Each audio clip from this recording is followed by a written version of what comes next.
Opa, olá, boa noite. Estou ao vivo aqui para mais uma edição do Bate-Papo Espírita.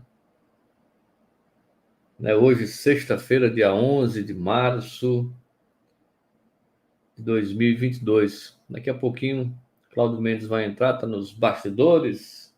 Daqui a pouquinho vai estar conosco aqui para tratar desse tema tão atual, né? Que é sobre a guerra, né? A guerra e o espiritismo. Seu Barreto aqui já fazendo algumas considerações, né, seu Barreto? Boa noite para o senhor. Minha mãe Zolina também presente aqui. Seu Barreto disse, né, fala sobre a necessidade de destruição é a mesma em todos os mundos, né? Ok, é isso aí. Daqui a pouquinho a gente vai falar sobre esse tema que está no Livro dos Espíritos. Um, umas perguntas dedicadas dentro do capítulo 6, que é a lei de destruição, da lei de destruição. São as perguntas 742 até 745 no Livro dos Espíritos. E dentro da lei de destruição, nós vamos ter vários outros temas. Eu vou só aqui passar. Deixa eu me ver aqui o Cláudio, só um momentinho. Passar aqui o. Falha minha, né, Cláudio? Eu fiquei tão empolgado aqui com a questão da transmissão que a gente, desde ontem que a gente colocou o link, né, o pessoal aguardando aí. E eu esqueci de mandar o link para o Cláudio. Falha aqui da produção, né, para que ele possa entrar aqui no nosso bate-papo sobre esse tema de hoje, a guerra e a doutrina espírita. Né? Daqui a pouquinho o Cláudio vai conversar aqui também conosco. Lembrando que você pode aí, né, acessar o nosso canal no YouTube, curtir os vídeos, os programas anteriores. Se você não assistiu, assista. Também temos a nossa página lá no Instagram, né, o nosso Instagram. Vá curtindo aí as nossas redes sociais, tá ok?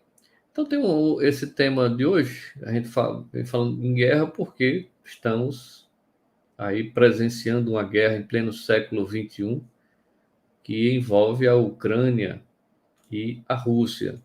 Não é um assunto fácil de, né, de entender, porque envolve aí dois países que têm já um histórico bélico. Então, isso... como é que isso começou? Né? Eu vou fazer enquanto o Cláudio não entra, eu vou fazer aqui uma,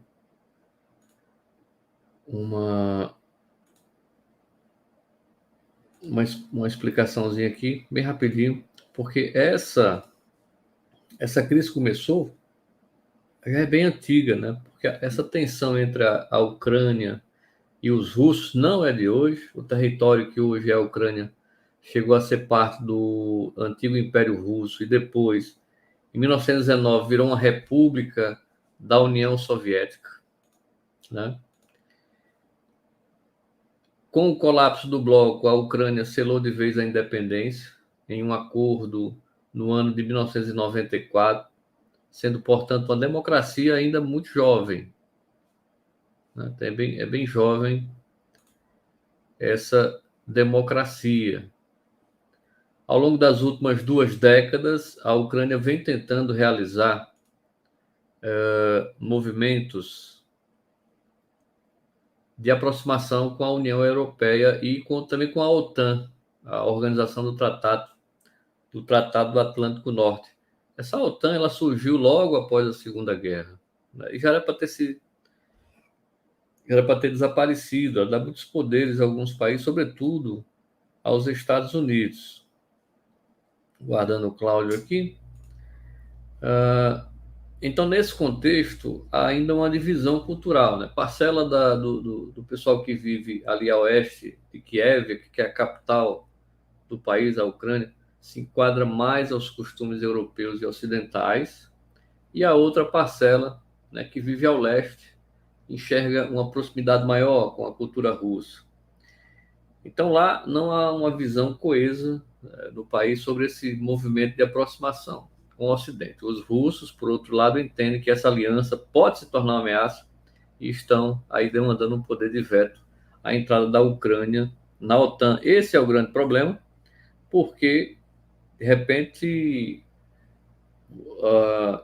vai ter que ter ali os Estados Unidos no quintal, né, praticamente, dos russos, até porque quando um país é admitido na OTAN, e já bem 14 países do leste europeu que saíram do bloco da antiga, né, União Soviética, já estão na OTAN, então esses países eles podem receber armamentos, podem ser bases norte-americanas e a Ucrânia, como faz ali uma fronteira com a Rússia, né, então é tudo que a Rússia não quer. Por isso, depois de muita peleja, pedindo para não acontecer isso, os russos acabaram invadindo, né, a Ucrânia.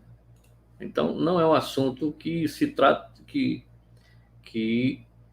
vem de longe, né? Não começou isso, não começou ontem e envolve uma questão de geopolítica muito forte. Esse introito aí para a gente poder explicar o que é que está acontecendo. A gente aqui não está dando razão a nenhum nem a outro, né, país, apenas tentando lançar aí umas ideias sobre o conflito, né, e trazendo aqui o que é que explica a doutrina espírita em relação à guerra, né? E é isso. Então, daqui a pouquinho a gente vai começar esse bate-papo com o Cláudio, enquanto ele não entra, que eu acho que está tendo dificuldades para acessar a nossa plataforma. Ele disse que chega já, a net está ruim. Enquanto isso, né, se ele precisar repetir, a gente repete. Eu vou lendo aqui as perguntas sobre. Está aqui, ele já está aqui conosco. Pronto. Eu ia ler aqui sobre as perguntas enquanto o Cláudio entrava. Eu já expliquei, Cláudio, mais ou menos sobre esse conflito entre a Rússia e a Ucrânia. É um problema que já vem de longe, né? E para que a gente possa ter uma ideia, a gente diz que aqui não está punindo nem por um lado nem para o outro, né? É apenas uma explicação do que é que, dentro de um conflito geopolítico, que envolve não só isso, com questão de território, mas de fatores bem mais complexos. Mas a gente tem aqui a oportunidade de explicar por que acontece uma guerra. Não é só essa guerra entre Rússia e Ucrânia, mas por que as guerras acontecem aqui no planeta, né?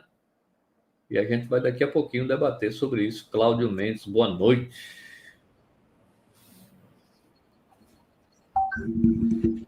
Tá me ouvindo, Oi, Cláudio? Emerson. Vocês estão me ouvindo? Minha internet não é legal, não. Estão me Parece que ouvindo sua aí? internet está lá, tá no meio do conflito.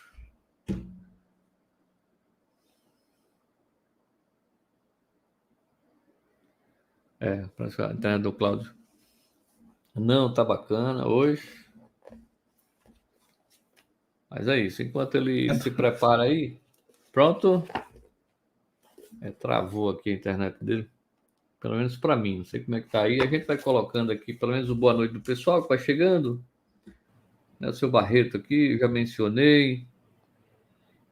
Dando boa noite a todos. Minha mãe, Zolina. Parabenizar a minha sobrinha Luanda, que passou no curso de Direito da UERN. Parabéns, Luanda. Ficou sabendo agora, há pouco. E também está aqui a Maria de Jesus Fonseca Ribeiro Dantas. Obrigado pela presença aqui no nosso canal, no nosso bate-papo espírita. Então, quando o Cláudio, vamos ver aí, a internet dele realmente não está colaborando hoje, eu vou ler aqui pergunta 742, né? Deixa eu ver aqui, Cláudio já está sinalizando aqui.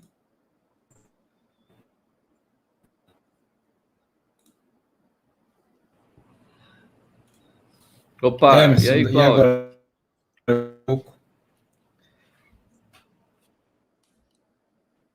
Melhorou a internet? Pessoal, Emerson, estão me ouvindo? A internet aqui, nossa capital russa de Moscou, a internet não é muito boa quando dá trovões, não. Pois Teve é, dois trovões. rapaz. Esqueça. Bagunçou aí, né? Mas e agora? Tá legal aí? Tá, deu uma melhorada, Uma deu uma coisa? melhorada. Mas vamos lá, vamos ver se a gente consegue fazer o trabalho. Tá tudo certinho? Tudo certinho, boa noite, Cláudio. Se piorar, você diz, né? Não, tudo bem. Boa noite, meu Acredito. irmão. Boa noite a todos. Quanto tempo, Boa né? noite. Pois é, Umas 2 depois de. semanas sem nos encontrar. Isso. E eu quero já, de antemão, deixar aqui o nosso convite, Emerson, para nosso próximo bate-papo, que será o bate-papo que comemoraremos 1 ano de programa, né? Então a gente Olha, vai preparar eu e o Emerson que especial maravilha. e desde já com a gente todos Opa, que para maravilha. participar. Isso. Tá aí o pessoal já chegando, o pessoal já tomando assento aqui para nos assistir, né? Eu estava explicando no início, acredito que você escutou, né? Apesar da sua internet não ter colaborado lá no início, Claudio, mas eu expliquei mais ou menos aqui esse A sua, conflito. a sua, Oi, a sua net parece também não está boa, não, está caindo. é.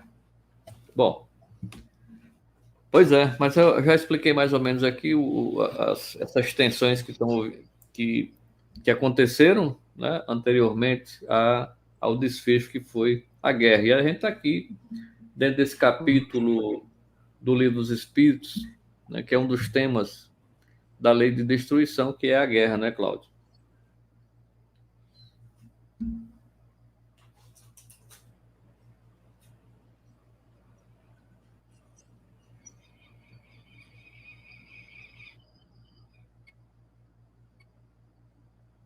Alô, Cláudio? Oi. Oi, Emerson. Pois é, né, Tá não está me ouvindo? Como é que tá aí? conseguindo ouvir quase nada. É, né? Mas vamos lá, Às vamos ver vezes se dá para. corta bastante eu ouvir seu raciocínio. Hum, Mas é eu cortando também, não, parece a até minha que a gente está na guerra, é? das trevas aqui. Pois é, mas a minha internet eu acredito que tá boa, viu, A Cláudio? sua corta bastante. É. Mas Então, vamos tá, lá, vamos lá. Bem, eu vou vamos tentar. começar lendo, como sempre faço, uma passagem da Bíblia, geralmente do Novo Testamento, né? Que diz o seguinte, em Mateus 24, 6-8. Também ouvireis falar de guerra e de rumores de guerra. Tratai de não vos perturbardes, porquanto é preciso que essas coisas aconteçam. Mas ainda não será o fim, pois se verá povo levantar-se contra povo e reino contra reino, e haverá pestes, fomes e tremores de terra em diversos lugares. Todas essas coisas serão apenas o começo. Isso é uma passagem de Mateus que Apocalipse, né?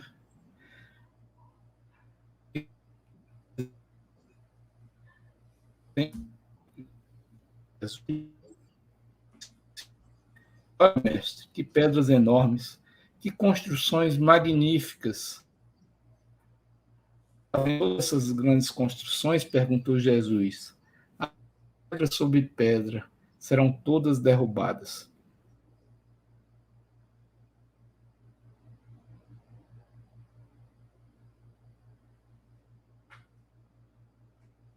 Ninguém apenas atual, que tem um link importantíssimo com... Ô, Cláudio, realmente a internet não está colaborando, viu? Oi. A internet não está colaborando. Se você puder aí dar uma Tô ouvindo reiniciada não, aí. Emerson. A internet não está colaborando. O pessoal tá travando, o pessoal não está escutando. Uhum. Se você puder dar uma reiniciada aí no provedor, aí nos aparelhos, dê uma checada aí que eu vou segurando aqui por enquanto.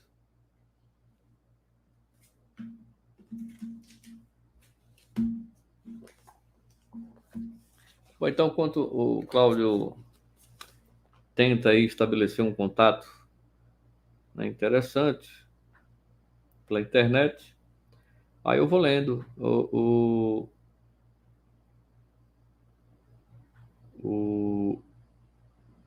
então a pergunta 742 do Livro dos Espíritos, que é o que impele o homem à guerra? Resposta: predominância da natureza animal sobre a natureza espiritual e transbordamento das paixões. No estado de barbárie, os povos um só direito conhecem, o do mais forte. Por isso é que para tais povos o de guerra é um estado normal. À medida que o homem progride, menos frequente se torna a guerra, porque ele lhe evita as causas, fazendo-a com humanidade quando se sente necessário. Pergunta 743. Da face da terra, algum dia a guerra desaparecerá? Sim, quando os homens compreenderem a justiça e praticarem a lei de Deus. Nessa época, todos os povos serão irmãos. 744. Que objetivou a providência tornando necessária a guerra, a liberdade e o progresso? Desde que aí tem uma pergunta, né, imediatamente, dentro dessa 744, que diz o seguinte: desde que a guerra deve ter por efeito produzir o advento da liberdade, como pode frequentemente ter por objetivo e resultado a escravização? Escravização temporária para esmagar os povos a fim de fazê-los progredir mais depressa. Que se deve pensar daquele que suscita a guerra para proveito seu? Grande culpado é esse, e muitas existências lhe serão necessárias para expiar todos os assassínios de que haja sido causa, porquanto responderá por todos os homens cuja morte tenha causado, para satisfazer a sua ambição. Então, esses são dentro do capítulo da lei de destruição, né? A parte terceira, capítulo 6º, o item guerras, são essas as perguntas e respostas que podem ser aprofundadas, né? Vamos agora tentar mais uma vez aqui com o Cláudio. Opa! E aí? Será E que deu uma agora? melhorada Vamos aí? tentar de novo. Vamos lá, Eu vamos tentar. reiniciei tudo, né? Muito bem. Mas vamos lá, você ia ler algo aí. Vamos zerar, né? Resetar, Vamos. começar de novo, né? Isso. Eu vou fazer aquela leitura que sempre faço do Novo Testamento. Mateus 24, de 6 a 8, que diz: também ouvireis falar de guerra e de rumores de guerra. Tratai de não vos perturbardes, porquanto é preciso que estas coisas aconteçam. Mas ainda não será o fim, pois se verá povo levantar-se contra povo e reino contra reino. E haverá pestes, fomes e tremores de terra em diversos lugares. Todas essas coisas serão apenas o começo. Parece até uma leitura de Apocalipse, mas está lá em Mateus.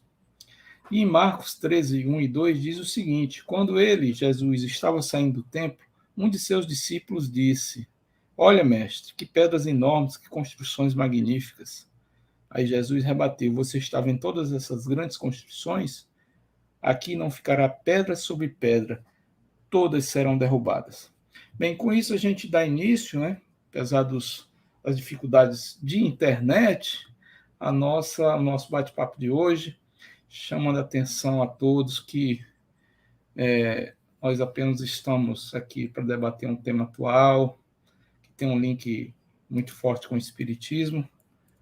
Não somos aqui professores, nem queremos ensinar nada a ninguém, cada um deve fazer suas leituras e tirar suas reflexões, que é esse o paradigma que o Espiritismo nos traz, né?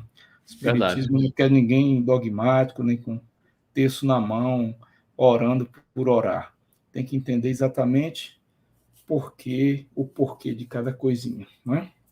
Ô, Cláudio, Pois é, então, qual a causa das guerras que afligem a humanidade desde sempre? isso é uma pergunta de uma resposta impossível na sua inteireza, né, Hermes? Porque é muito complexa. Mas o Livro dos Espíritos tentou nos ajudar nesse ponto, trazendo algumas questões relacionadas à guerra, no capítulo relacionado à lei da destruição. Antes de mais nada, é bom que se diga que toda guerra é familiar, é fratricida, pois todas as raças são irmãs. Né? Então, não importa se o Brasil está matando o chinês ou o chinês está matando o chileno, é tudo irmão, está tudo no mesmo barco.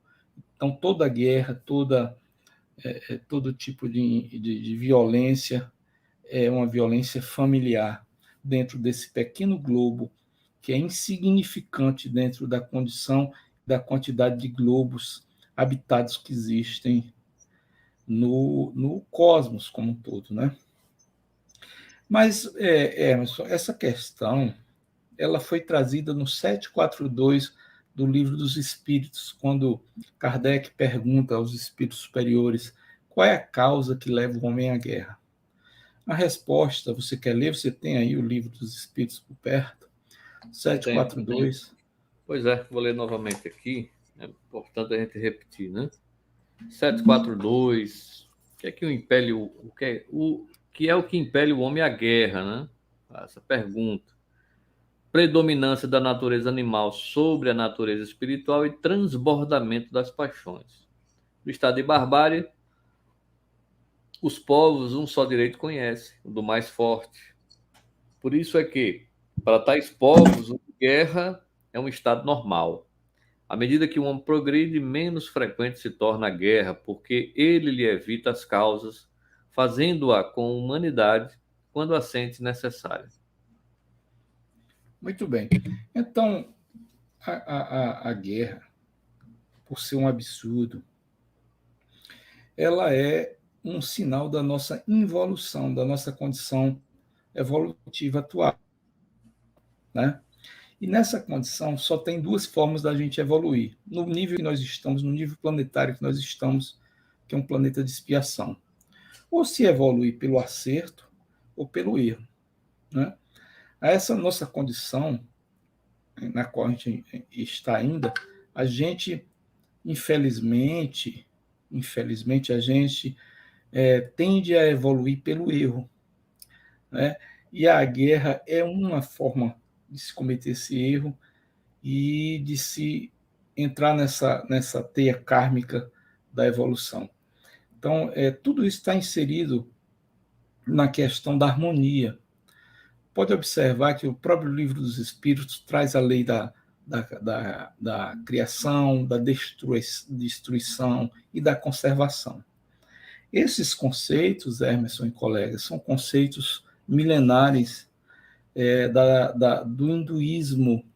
No hinduísmo há uma tríade de deuses, digamos assim, que respectivamente correspondem à criação, à conservação e à destruição, que é Brahma, que é o deus maior, Vishnu e Shiva.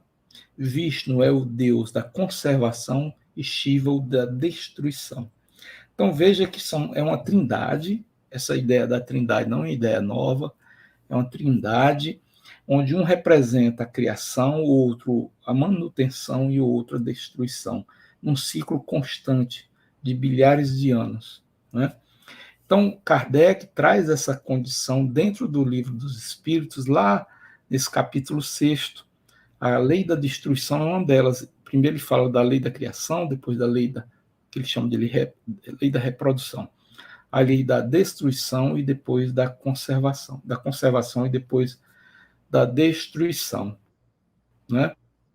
Então, interessante, Hermes, que você mesmo disse na pergunta que as guerras são desde sempre, né? Se você estudar a Bíblia, o Antigo Testamento, todas as conquistas se deram através de guerras.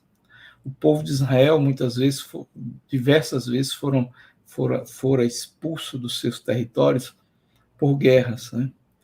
No ano 70, essa passagem que li, em que Jesus diz que logo não haverá pedra sobre pedra, olhando para o templo de Salomão, um templo construído por Herodes o Grande, um templo enorme, suntuoso em Jerusalém. Quando ele olha para ali, mostrando, o discípulo mostra, olha, mestre, que lindo, e ele diz, logo em breve não haverá pedra sobre pedra. Essa profecia, ela se executa, se conclui no ano 70 depois de Cristo, quando o imperador Tito Flávio invade o templo e destrói todo o templo, né, todo o templo, não ficando realmente pedra sobre pedra, sobrando apenas o que hoje nós chamamos de Muro das Lamentações, que é um lugar sagrado para os judeus, que é um pequeno trecho de uma das muradas orientais do Templo de Salomão, de Jerusalém daquela época. Veja só, pedras enormes foram destruídas, transformadas em pó. É interessante que em Roma existe um monumento chamado Arco de Tito. Eu tive a oportunidade de conhecer, fica na Vila Romana. É um monumento que foi construído no ano 80, 80 e pouco depois de Cristo. Então, eu acho que é dos monumentos mais conservados, o mais antigo da era cristã. Esse monumento foi, naquela época, era comum, sempre que um general, ou sempre que um imperador conquistava algum lugar, ou conseguia alguma vitória numa grande batalha, numa grande guerra, construía um monumento em sua homenagem. E o Arco de Tito, ele não é um dos maiores, mas ele é muito significativo, porque nele existem várias gravuras, né, dos soldados romanos saqueando o Templo de Salomão, retirando do templo, porque no interior do templo existia muita riqueza, tudo em ouro, né? Uma dessas imagens que é muito, muito significante é a condução de um dos soldados levando aquele candelabro de 7 velas, que é um dos símbolos do judaísmo, se chama menorá, né? É a árvore da vida. Aí tem lá, esculpido na pedra do Arco de Tito, esses soldados levando, saqueando o templo. Ele era todo em ouro. Então, as guerras é uma realidade de sempre da humanidade. O homem sempre tentou impor a sua vontade pela força. Mas isso é uma condição, como o próprio Kardec, como os espíritos superiores responderam a Kardec aí na questão 742, decorrente da nossa condição selvagem espiritual ainda, de mundo atrasado. Nós temos que associar essas condições de guerras e de impor a vontade pela força com a nossa condição ainda de mundo de expiação, de mundo transitório. Nós estamos no meio do redemoinho, Emerson. Nós estamos no meio do redemoinho da transição planetária. A Covid deu o primeiro balançado. Essas iminências de guerras mundiais que estão à nossa porta estão a nos dizer que a coisa pode piorar a qualquer momento. No extrafísico, no plano espiritual, existe um trabalho hercúleo dos mentores e dos espíritos superiores para minimizar os efeitos, né, e as consequências desse tipo de catástrofe humana, porque existem as catástrofes naturais e as humanas. Essa é uma causada pelo homem, que só se justifica pela nossa condição, veja o que ele diz, predominância da natureza selvagem sobre a espiritual. Nosso materialismo, a nossa condição de achar que tudo que nós somos e temos e seremos é o que está aqui ao nosso redor. Isso é a condição selvagem de nossa natureza. Ao contrário da condição espiritual, a condição espiritual é aquele indivíduo que tem autolucidez, que ele se compreende um ser imortal, que ele sabe que quando descartar o corpo, ele vai continuar. Ora, se eu sei que quando eu descartar o corpo eu continuo, eu devo pensar melhor nas minhas ações, porque as minhas ações terão consequências futuras. Mas nós cegamos totalmente essa realidade espiritual, nos apegamos a essa realidade material selvagem, como diz Kardec e os espíritos, e é por isso que nessa cegueira a gente tenta impor a nossa vontade sempre pela força. E aí eu chamo a atenção, colegas que nos ouvem, para um outro ponto interessante. Não é só a guerra de um país contra o outro que representa tudo isso. A gente tem que estar atento para o seguinte, para as nossas guerras íntimas, para as nossas guerras internas, para as nossas guerras do nosso dia a dia. Você que está me ouvindo, é uma criatura belicista no seu dia a dia, no seu tratar com o outro? Como é o seu comportamento em casa com seus filhos? Como é o seu comportamento no trabalho com os seus colegas? Como é o seu comportamento no trânsito? Esse é o top de linha para a gente identificar quem é belicista ou não. Então, esse belicismo nós trazemos conosco por causa da nossa natureza atrasada de mundo de expiação ainda. Então, veja só, imagine isso numa criatura, sobre uma pessoa que detém um poder do maior arsenal atômico do mundo. Uma pessoa altamente fluida, uma pessoa altamente variável nas suas ideias, que pode a qualquer momento e por uma bobagem deflagrar uma guerra mundial.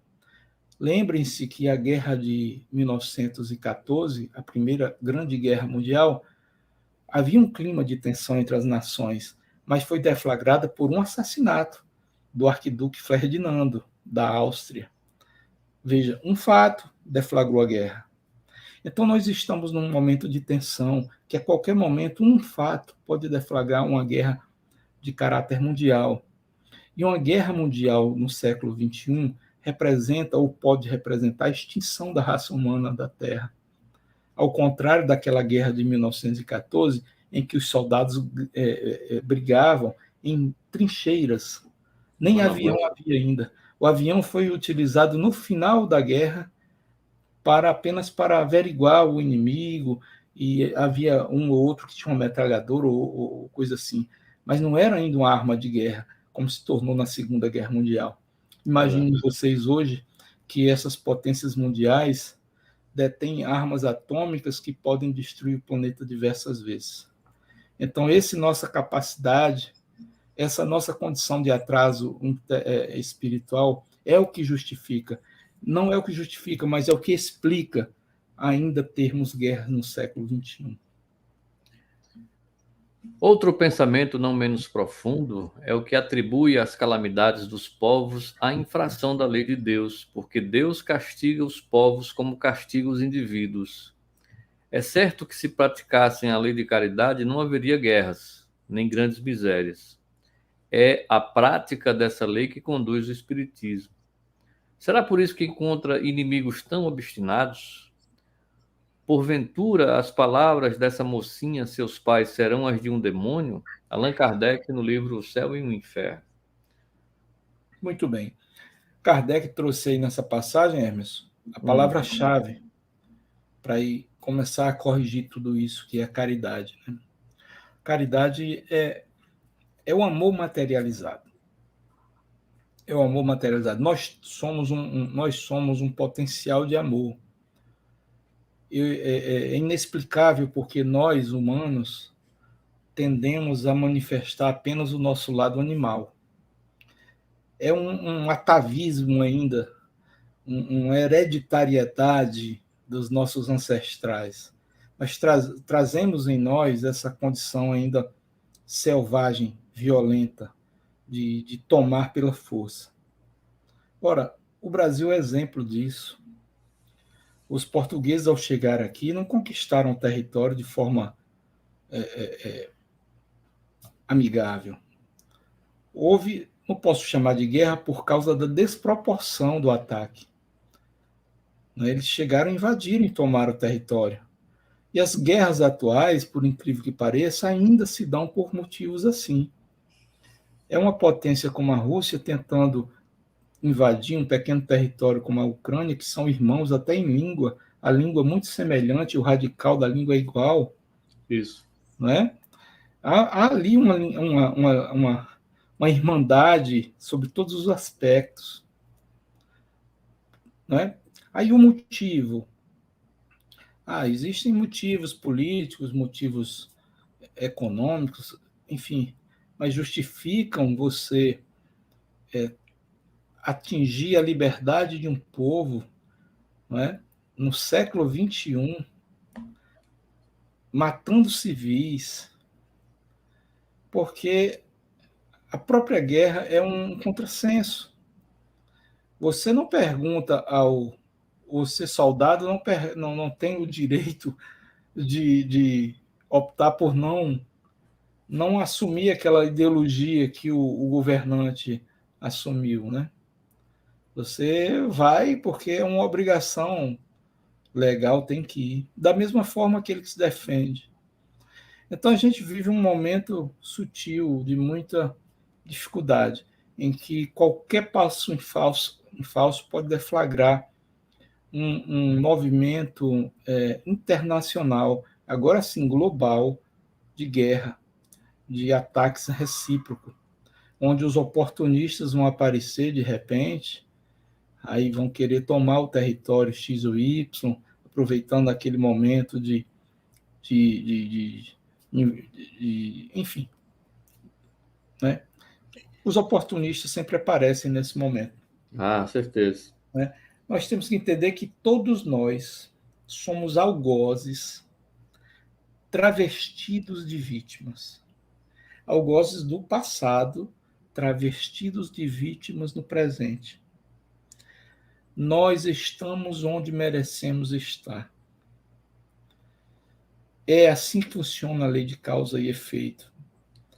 A condição de vítima, às vezes, é só uma ilusão. A vítima de hoje foi o algoz de ontem.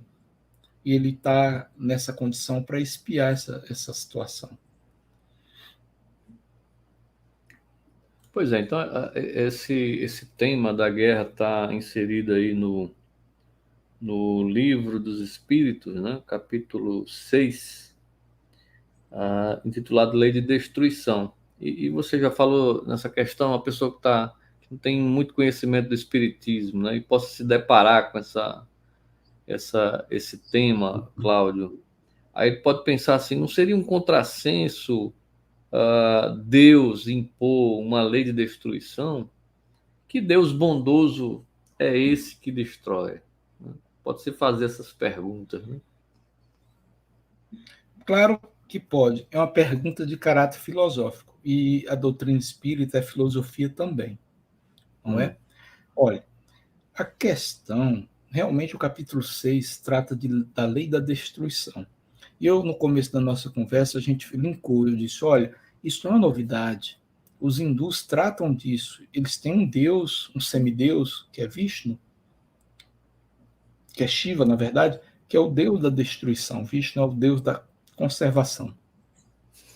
Então, essa realidade, criação, conservação, destruição, e essa constância, isso é algo normal dentro da criação, desde sempre. O que nós temos que entender é que quando Kardec traz lei da destruição, ele não se refere à lei destruição no sentido do desaparecimento, do não existir mais. A destruição, colegas, é uma fase de passagem, é um momento de passagem. Lavoisier já dizia que nada se destrói, tudo se conserva, tudo se recicla, volta de outra forma. Transforma, né? Tudo se transforma. Há uma cultura, não me vem à memória agora de onde, em que quando há uma morte, o corpo é colocado sobre uma colina, uma montanha, para que as aves de rapina comam o corpo. Porque eles têm a consciência de que aquilo precisa servir para algo até o fim. Tem que entrar no ciclo da reconstituição, alimentar alguém, alimentar algo. E é assim, nada tem fim. A própria matéria, ela se recicla. O espírito é imortal. Ele muda de vestimenta sempre. Quantas vezes nós, Hermes, que estamos discutindo aqui guerras, quantas vezes nós talvez não fomos vítimas ou soldados em guerras, já que as guerras, como você bem disse, são de tempos imemoriais. Quantas e quantas vezes a gente não batalhou ou não foi vítima de guerras, não é mesmo? Isso é muito comum. Se a gente voltar os olhos, o século XX, eu estive olhando na internet, mais de 40 guerras. Guerras de caráter local, mas que tiveram repercussões naquele momento ali muito grandes, não é? Muito grandes, E sobretudo na área. interessante de povos guerreiros que nós vimos e que sofreram ou que evoluíram, por assim dizer, em muitos aspectos, né? Os povos escandinavos. Tudo era uma guerra, né? Invadiam países e tal. E hoje são os países mais, digamos assim, com mais avanço em termos de humanidade, né? Eu não Sim. sei, falando nessa questão espiritual, mas a questão do trato humano, eles avançaram muito em relação ao que foram no passado, Cláudio. É, exatamente. Aquelas pessoas ali do norte da Europa, os países nórdicos, têm as melhores condições de vida hoje no globo terrestre. A Finlândia, salvo engano, é o que tem a melhor condição de vida. Chamam de DEH, salvo engano. IDH. IDH, desculpe. É. Muito bem. A questão 728 do Livro dos Espíritos fala um pouco da lei de destruição. Veja como ele explica. Pergunta Kardec: a destruição é uma lei natural? Senhores, lei natural é o que nós chamamos de lei de Deus. Isso. Elas são as leis de Deus. Elas são imutáveis. A lei da destruição é uma lei natural? Resposta: é preciso que tudo se destrua para renascer e se regenerar. Então entendam que destruir não é por um fim definitivo. É uma reciclagem, é uma mudança, é uma forma de alterar aquilo para uma nova. A molécula não se perde, ela se reagrupa e transforma em outra coisa. Tudo na natureza trabalha, tudo na natureza tem uma finalidade. Então, essa molécula, esse resto de carne, vai alimentar um bicho, vai alimentar a terra vai ser fertilizada, enfim, uma finalidade natural existe. Continua ainda o espírito.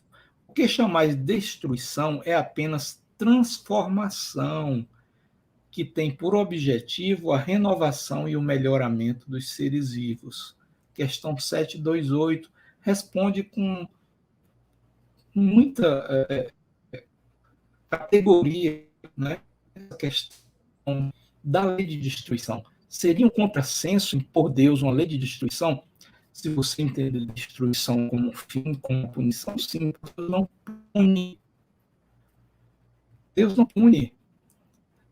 O nosso Deus, o Deus, a concepção de Deus que nós temos, que é um Deus bom, um Deus de misericórdia, esse Deus não pode punir. As punições que decorrem na nossa vida, aquilo que nós temos a leitura de punição, são consequências de atos nossos, se não de outras vidas passadas. Como eu disse antes, nós fomos algozes e vítimas muitas e muitas vezes e continuaremos sendo. Depende das nossas atitudes, dos nossos compromissos que assumimos agora. Então temos que ter reflexão constante. Que tipo de compromisso eu tenho assumido? Porque esse compromisso, a semeadura, ela é facultativa, mas a colheita, ela é certa. Pois é, outro trecho aqui. Porém, mais numerosos do que os males que o homem não pode evitar são os que ele cria pelos seus próprios vícios. Os que provêm do seu orgulho, do seu egoísmo, da sua ambição, da sua cupidez, de seus excessos em tudo.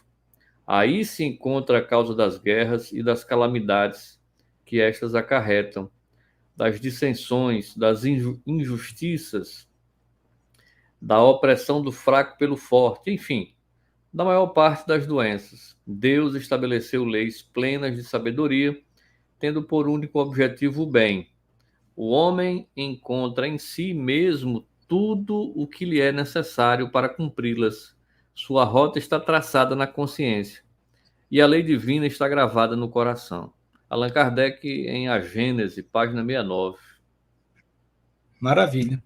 A rota está traçada na consciência. É na consciência que nós temos a ideia de Deus, a ideia do que é bom e do que é errado.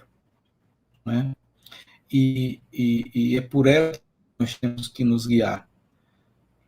A maior responsabilidade que nós assumimos e que nós temos recebido da divindade é o livre-arbítrio. Não pensem que o livre-arbítrio é um ganho, é uma responsabilidade. Né? É uma responsabilidade muito grande, porque no momento que você sabe ou consegue distinguir entre o bem e o mal, você assume totalmente as responsabilidades pelos seus atos, criando karmas futuros, interprisões kármicas. Então, se você cria uma inimizade hoje aqui, você criou interprisão, você está preso àquela pessoa, vai renascer com ela, e às vezes com dezenas delas. Isso acontece no nível de nações também. Algumas nações possuem prisões, interprisões kármicas com outras nações que guerrearam no passado, que tiveram problemas no passado. E nessa modernidade podem advir consequências disso, e às vezes até outras guerras.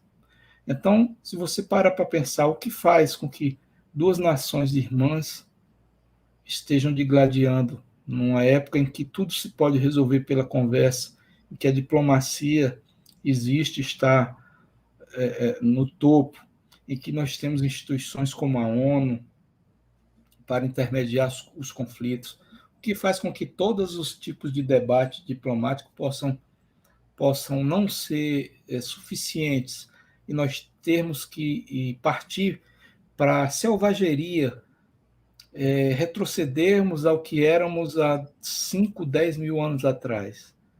Buscar aquilo que a gente quer, não pelo diálogo, mas pela intransigência e pela força.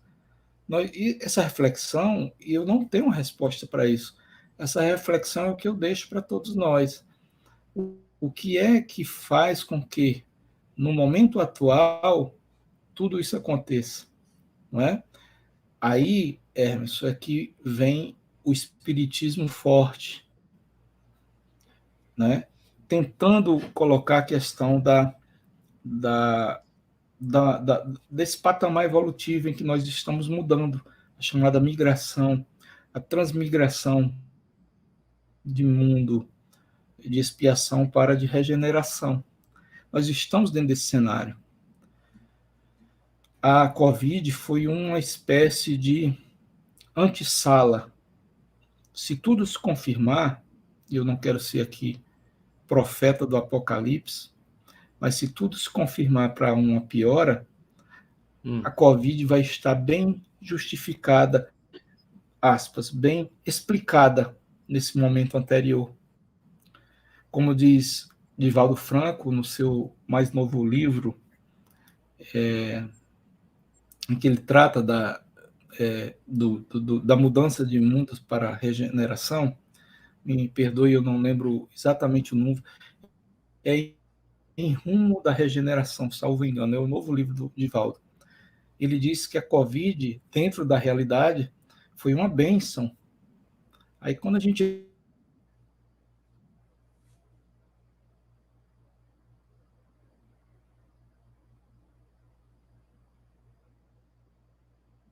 Ok?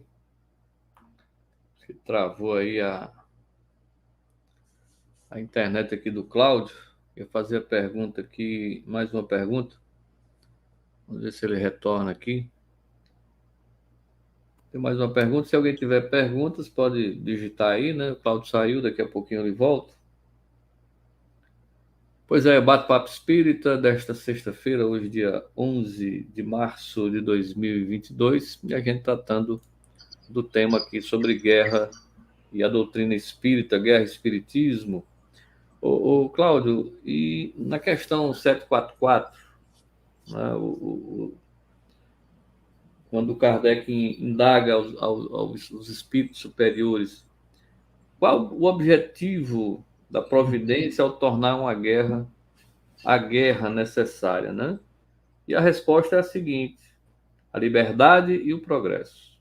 Então, como compreender essa resposta? Como a guerra pode trazer liberdade e progresso? Muito bem. Essa, sem dúvida, é uma das perguntas mais difíceis de explicar desse capítulo, porque o Espírito de Verdade é bem claro. Ele pergunta qual o objetivo da providência ao tornar a guerra necessária. Isso é a pergunta de Kardec. E a resposta é liberdade e progresso. Muito curta, muito objetiva. E a gente não consegue achar liberdade nem progresso numa guerra. Não tem como. Né? Mas eu quero chamar a atenção primeiro para uma questão inserida dentro da pergunta, que às vezes passa desapercebida. Diz assim: qual o objetivo da providência, no caso Deus, ao tornar a guerra necessária? Veja que há aí algo a ser analisado também. Deus tornando a guerra necessária. Pois é. Veja que parte de um pressuposto muito estranho, né? E os espíritos, sem contestar isso, portanto, assumindo essa posição, diz a liberdade e o progresso. Na verdade, a única forma da gente compreender isso, já que o Espírito de Verdade não se alongou na resposta, foi bem objetivo, usou essas duas expressões, essas duas palavras, é que nós não podemos interpretar a liberdade e progresso no nosso plano material, a nossa convicção materialista daqui. Esse progresso e essa liberdade dizem respeito ao nossa evolução no plano espiritual. Isso. Né? Espiritual. Claro que dentro de uma condição de uma guerra, como dentro de uma condição de uma epidemia, de qualquer tipo de catástrofe, existem espíritos envolvidos ali por três motivos: por expiação, né? Por prova e por missão. Olha que legal. Por expiação, vem espiar questões de outrora, foram em um determinado momento e vieram agora espiar essa condição. Né? São questões de caráter kármicos. Os provacionais, mesmo não sendo um processo kármico, eles são pegos dentro daquela circunstância, daquela guerra, envolvidos ali. Então, eles passam por aquela prova e a prova os coloca a evoluir mais rápido. E existem ainda aqueles que, mesmo sabendo que vão passar por uma condição sofrida de uma guerra, fazem questão de descer em missão para ajudar aqueles outros da sua família espiritual que aqui estão a evoluir, a não se comprometer ou a se comprometer menos dentro daquela realidade da guerra. Então, existem sim missionários dentro das guerras, de uma forma geral. Né? Existe uma historinha dos budistas bem interessante, que diz o seguinte: o budista estava na sua casa quando batem à porta. Ele vai atender e eram alguns religiosos. Ele não faz referência a qual religião. E os religiosos dizem: olha, você não quer se converter à nossa religião? Ainda há tempo. Serão eleitos e serão arrebatados 144 mil pessoas. Por incrível que pareça, esse número está lá no Apocalipse. E muitas pessoas interpretam literalmente como se fossem 144 mil pessoas de quase 8 bilhões agora, que seriam, aspas, salvos e levados ao paraíso, arrebatados na linguagem deles.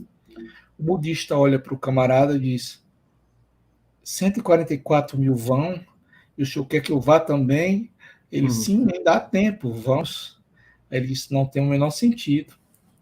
O budismo não prega isso, eu não posso ir. Eu tenho que ficar aqui com os meus irmãos para poder levá-los também. Não tem sentido eu ir com 144 mil e ficar 8 bilhões aqui na Terra. Eu tenho que permanecer aqui para fazer o possível para ir o maior número possível de pessoas para essa realidade. Né? E assim encerra a historinha do budista com aquele religioso, que ele não faz referência a qual. Então é isso. Essas expiações também podem ser violentas, né? Aquele indivíduo que dentro da expiação dele está o próprio tipo de morte, morrer em uma guerra e tal, por tiros, por canhões, enfim. E também aqueles que estão na hora já de partir, né, e que se encontram inseridos dentro daquela realidade. Foi o que aconteceu muito durante a pandemia de Covid. Né? Muita gente dizendo que essas pessoas estavam sendo transmigradas, que era um degredo e tal e tudo, e eu contestando, eu dizia: não é bem assim. Muitos estão na hora de ir, e o bonde vai passando e levando. E vai levando, né? Então, não necessariamente, porque a gente não pode aqui mistificar. A doutrina espírita não é a doutrina de misticismos. Né? E a internet está cheia dessas coisas, de invencionices, gente calculando o dia do fim do mundo, espíritas, pessoas que se dizem espíritas, fazendo prognósticos terríveis. Isso é falta de caridade. A gente, no mínimo, tem que dizer que não sabe, não ficar inventando. Tem gente que inventa, que diz que é o fim dos tempos, que é chegada a hora, que foi o que Kardec disse, que Chico Xavier calculou até os minutos e os segundos. Chico nunca calculou nada. A fala de Chico, contextualizada direitinho, não quer dizer nada com nada de nada do que estão dizendo por aí. Né? Até a gente já teve a oportunidade aqui de esclarecer isso, quando o Chico fala naquela questão dos anos de 2019 e tal. Enfim, mas tem muita gente aí que explora isso e conquista seguidores, né? Enfim, e depois dá tudo errado e os seguidores não continuam seguindo, continuam seguindo o camarada e o mundo não acabou e assim vai, e assim vai. É complicado. Isso só simboliza o quanto nós ainda somos ignorantes. A gente precisa, se a doutrina espírita tiver pelo menos alguma coisa boa, para mim, é a capacidade de autodiscernir, de autorrefletir, de olhar para aquela determinada questão que me é colocada e dizer: isso faz sentido? E usando a racionalidade que me foi dada por esse Deus que o Espiritismo alega que existe, eu mesmo poder chegar a uma conclusão. Mas aí entrar numa manada, que o camarada disse isso, que tem 100 milhões de seguidores, e o cara vai atrás, e dá tudo errado, e depois está todo mundo lá de novo, Aí ele arranja outra história. Não deu agora por causa disso. Houve a É verdade. interferência dos mentores. Os mentores, meu amigo, os mentores trabalham 24 horas por dia. E numa realidade de guerra dessa, tem muito mentor trabalhando. Só que eles não interferem no livre-arbítrio. E só que há também determinados locais inacessíveis a eles. Os mentores não têm acesso a locais onde as energias são muito densas. Olha, por exemplo, um camarada responsável por uma mortandade, como, por exemplo, a título de exemplo mesmo, sabe? Como Ah, Hitler. Como Hitler. É impagável o custo kármico do que Hitler fez.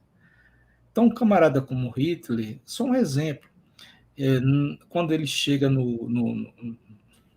na erraticidade, que ele vê o tamanho da fatura que ele tem a pagar, muitos desses camaradas fazem, sabe o quê? Rasgam a fatura e dizem, não dá não, isso eu não consigo pagar. Sabe o que, que eu vou fazer? Eu vou fazer aqui meu grupinho por aqui mesmo e não vou mais reencarnar. E por lá eles fazem aquele grupo de espíritos destinados exclusivamente ao mal. Esses grupos são quase inacessíveis. Quase inacessíveis. Eles passam milhares de anos sem reencarnar, para você ter uma ideia. Eles se transformam em ovoides, que é uma deformação do perispírito, e só reencarnam quando a coisa está no último nível. E ainda deixam um procurador lá tomando conta, porque eles vêm para cá e voltam para resolver o problema dos dois níveis. E todo dia, quando dormem, que se projetam, vão lá dar uma olhadinha como é que está o negócio deles. Então, o negócio é muito brabo no extrafísico. Isso aqui é só a pontinha do iceberg. ok, Cláudio. Bom, a gente chegando aqui, tivemos dificuldades aqui de conversação logo no início, né? Foi bem. Então, o pessoal não tem nenhuma pergunta. Um assunto difícil, né? Mas a gente acredito que você passou aí a mensagem da doutrina espírita. Só para finalizar aqui no contexto de guerras, como é que aqui o mundo assiste atualmente, como analisar sob a ótica da transição planetária? Você já falou muito sobre essa questão da transição, né? Essa perspectiva que nós temos de que tudo está piorando é Hum, uma das características da mudança de nível, de tipo de mundo. Isso é uma das características, né? Essas pessoas, esses espíritos, têm uma última oportunidade e eles vêm reencarnar na Terra com aquela última oportunidade para melhorarem. Só que ao chegarem aqui, parece que trazem toda aquela paramemória, aquela memória que eles traziam de milhares de vidas atrás e passam a fazer a mesma coisa e muitas vezes piorado, né? Por isso que a gente tem essa ideia de que as coisas estão piorando, de fato estão, porque muitas dessas pessoas, desses espíritos, estão reencarnando nesse momento, que é o último momento. É quando as cortinas estão se fechando, né? É a última oportunidade. Então eles vêm como última chance, antes da chamada migração. Se não conseguirem, são migrados para outros planetas inferiores. É um rebaixamento de patente. Então, essa característica é bem presente, né, nos dias de hoje. Em guerras, em epidemias. A Covid testou muito a gente, testou muito a humanidade. A humanidade teve a oportunidade de se sensibilizar mais com o outro, né? E talvez agora a gente tenha o teste final. Será que nós nos sensibilizamos mesmo com o outro? Não é? A Covid veio trazer essa mensagem. Se a gente fizer uma leitura mais de longe, é isso. Teve gente que perdeu pai, mãe, irmãos, família toda com a Covid. E isso sensibilizou a gente. É para ter nos melhorado um pouco. Nós que não passamos pelo desencarne nem pelo sofrimento da doença. Mas quase todas as famílias no Brasil e no mundo passaram por isso. Como nós saímos disso? Nós estamos mais preparados para entrar, por exemplo, numa guerra de caráter mundial, onde a fraternidade vai ser muito mais exigida ainda? Parece que não. Senão não estaríamos aí às beiras de uma guerra nuclear. Verdade. Ok, Cláudio, tem dica de livro hoje, não? Ou só... Não, hoje eu não trouxe nenhum livro especificamente, porque o tema eu não costumo ler. Eu tenho as biografias desses caras todos aí, e da história da Segunda e da Primeira Guerra, mas não encaixaria bem no tema ligado ao espiritismo. Tudo bem. Combinado. Então a gente volta, já tem tema aqui, né? As artes já estão prontas para a próxima sexta-feira, viu? Daqui a pouco eu passo para você. Ótimo.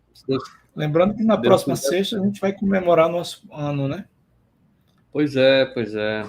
Nosso primeiro ano de bate-papo espírita, na próxima sexta-feira, dia 18. Uma boa noite para você, Cláudio. Dia 23. Boa noite, meu irmão. Boa noite a todos que nos ouviram. Desculpem aí as inconveniências da internet e da gente mesmo. É isso aí. Obrigado. Um abraço, até lá. Espero que tenham gostado. Bate-papo espírita fica por aqui. Até lá. Tchau.